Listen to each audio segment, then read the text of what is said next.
Ibang balita, arestado ang isang dating opisyal ng Philippine Marine Corps matapos maaktuhang sangkot sa isang malakihang modus ng illegal recruitment. Ginamit umano ng sospek ang kanyang dating ranggo upang bangganso o manloko ng mga aplikante na nangangako ng agarang enlistment sa Philippine Coast Guard kapalit ng halos 350,000 piso kada ulo. Narito ang report ni Paul Montibon.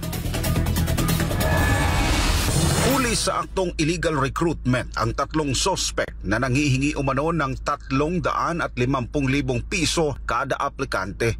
Sa bisa ng isang entrapment operation na isinagawa ng Coast Guard Intelligence Force at Coast Guard Inspector General National Capital Region Central Luzon, bumagsak sa kamay ng batas ang mga sospek. Kinilala ang isa sa mga ito bilang si Marcel Mudjilon, isang retired major ng Philippine Marine Corps.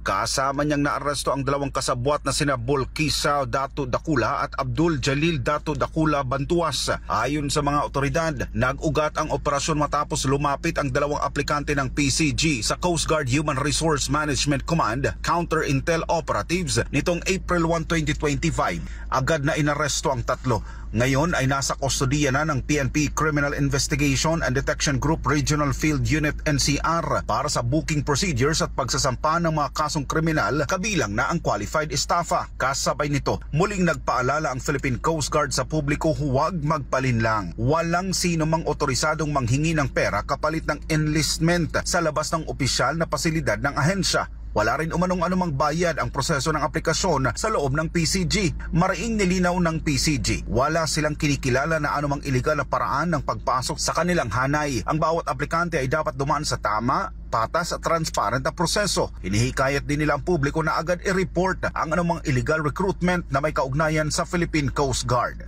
Ayon sa Philippine Coast Guard, walang bayad ang opisyal na proseso ng enlistment at tanging PCG at CGHRMC official channels ang mga otorisadong maglabas ng impormasyon ukol sa recruitment. Hinimok din ang publiko na agad i-report sa mga kinaukulan ng anumang insidente ng illegal recruitment para sa kaukulang aksyon.